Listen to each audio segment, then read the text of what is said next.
Présent Monsieur Jean-Victor Castor pour le groupe Gauche démocrate et républicaine.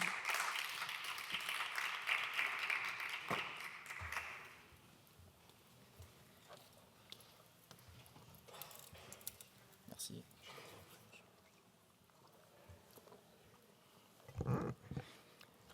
Madame la Présidente, Monsieur le Premier ministre, chers collègues, comme Elisabeth Borne, comme Michel Barnier, François Bayrou use et abuse de l'article 49.3 de la Constitution.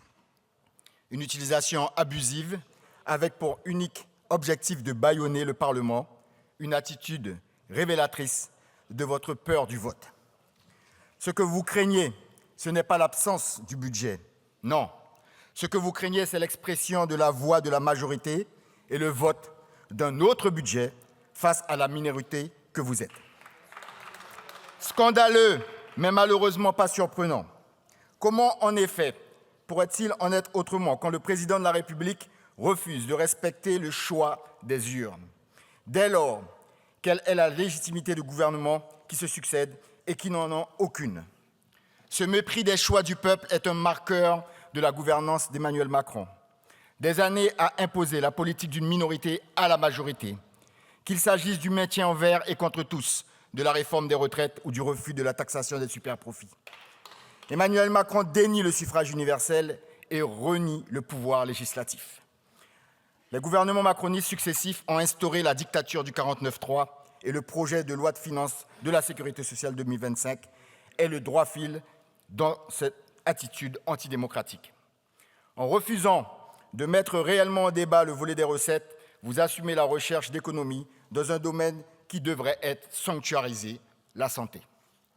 En faisant le choix de repartir du texte du Sénat, vous empruntez une ligne politique que nous contestons, qui consiste à vouloir faire supporter aux assurés sociaux, aux établissements de santé et à leur personnel les mauvais choix budgétaires des gouvernements Macron et autres. Le déficit public est important. Ce nouveau gouvernement devrait donc y apporter des réponses en rupture avec les méthodes de gestion précédentes. C'est un principe de cohérence et d'intelligence. Mais vous préférez prôner un pseudo-sérieux budgétaire aux conséquences irresponsables. Ce sérieux budgétaire qui a essentiellement consisté à organiser le désarmement fiscal de la France au profit des plus riches n'a pas fonctionné. Aucun ruissellement n'a eu lieu. Les travailleurs se sont appauvris, le chômage, les faillites et les plans de licenciement s'envolent et le déficit s'est creusé.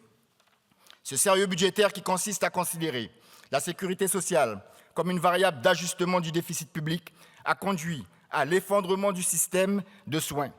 Le déficit des hôpitaux devrait culminer à 3,5 milliards d'euros en 2024. Le déficit cumulé sur 2022 et 2023 des EHPAD atteint 1,3 milliard d'euros. 6 Français sur 10 renoncent à se faire soigner. Ce sérieux budgétaire prôné par les gouvernements macronistes a organisé consciencieusement le déficit de la sécurité sociale. D'abord, avec le choix politique de sous-financer année après année les établissements sociaux et de santé, non-compensation des primes Ségur, de l'inflation ou encore des déprogrammations de soins pendant le Covid. Avec ensuite le choix politique perfide d'assécher année après année les ressources de la sécurité sociale. Les pertes de recettes sur les seules niches sociales, c'est-à-dire le contournement des salaires, est estimé en 2023 à 19,3 milliards d'euros, 9,4 milliards d'euros de plus en 5 ans, non compensés par l'État.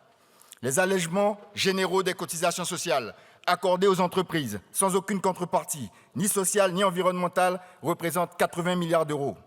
Le PLFSS que vous voulez imposer est donc le prolongement de celui de M. Barnier en pire. En ce qui concerne les territoires dits d'outre-mer, comme à l'accoutumée, avec cette majorité relative, ce PLFSS aggravera encore plus les inégalités et l'incurie sanitaire. Un budget qui n'est pas à la hauteur sur les questions de prévention des épidémies suite au passage du cyclone Chido à Mayotte, où il manque des moyens et des personnels dans des infrastructures gravement endommagées. Votre choix idéologique, qui consiste à faire des économies au prix de la santé, ne relève pas du sérieux budgétaire, mais de l'irresponsabilité politique. Ces choix ne font qu'amplifier et accélérer la dégradation de l'offre et de la qualité des soins. Chez moi, en Guyane, la population en paie déjà dramatiquement les conséquences. La Guyane est le plus grand désert médical de France. À peine 150 médecins, Monsieur le Premier ministre. 150 médecins, dont la moitié proche de la retraite, pour une population qui passera, selon l'INSEE, de 329 000 personnes à 442 000 habitants en 2030.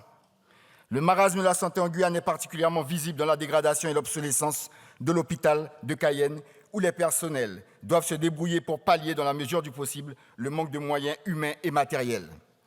On entre à l'hôpital en Guyane avec la crainte d'y contracter une maladie plus grave que celle pour laquelle on a été hospitalisé. Le site est irrécupérable, vous le savez, mais aucune ligne dans le budget que vous nous imposez ne prévoit, ne serait-ce qu'un début d'étude, Monsieur le Premier ministre, pour la construction d'un CHRU neuf. Vous préférez vous entêter à rafistoler et à mettre des caches-misères. C'est irresponsable de votre part. En Guyane, l'enclavement et l'absence de plateau technique ne laissent pas d'autre choix que les évacuations sanitaires pour un coût d'environ 6 millions d'euros par an. Or, non seulement vous ne prévoyez pas la construction d'un hôpital neuf, mais en plus, toujours au nom d'un soi-disant sérieux budgétaire qui limite les évacuations sanitaires, condamne de nombreux Guyanais à la mort faute de soins. Car c'est de ça dont il s'agit. Elle est là votre irresponsabilité. Il ne s'agit pas de sérieux budgétaire, il s'agit de la mise en danger, en toute inconscience, de la vie d'hommes, de femmes et d'enfants. Alors, il est effectivement urgent de voter un budget. Cette urgence ne peut en occulter une autre, tout aussi impérieuse, celle des soins sociaux et sanitaires et de leur financement, celle d'avoir un débat réel sur les enjeux de santé publique et d'accès aux soins au lieu de traquer la moindre réduction de dépenses sans souci du long terme du système de soins. Voilà, Monsieur le Premier ministre, autant d'éléments qui confirment votre inscription dans les pas de vos prédécesseurs. Le PLFSS que vous imposez relève d'une idéologie irresponsable, celle où la protection de ceux qui détiennent les finances compte plus que celle de la vie humaine. Il est possible de faire autrement, mais vous préférez passer en force. Nous assumons donc de vous censurer. Merci beaucoup, mon cher collègue. La parole est à présent à Monsieur Maxime Michelet pour le groupe UDR.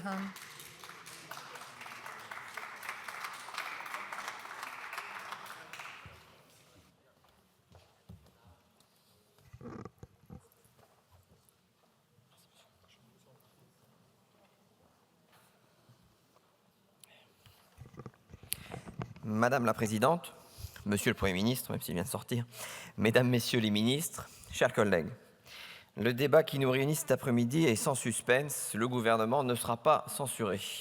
Il ne sera pas censuré, car il ne l'a pas été mercredi dernier, à l'issue d'une discussion qui